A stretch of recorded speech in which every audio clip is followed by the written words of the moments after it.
Attack हुआ है नूर Khan base पे।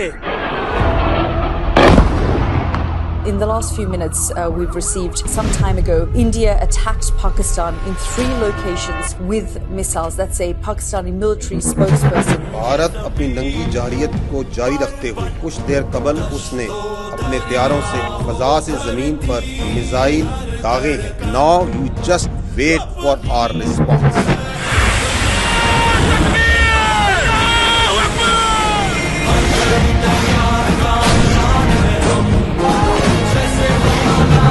उधमपुर में भी बम फटा, उधमपुर एयरफोर्स के पास। हम तैयार हैं, आजमाना नहीं। जो ऑपरेशन हमने किया, जो जंग हमने लड़ी बुनियानुल मरसूस, जिस तरह पूरी कौम ने वाकई एक सीसा पिलाई हुई दीवार की तरह इस मुल्क की सलामती में अपना हिस्सा डाला। अफवाज पाकिस्तान की जो सपोर्ट थी उसमें उन्होंने अपना हिस्सा डाला।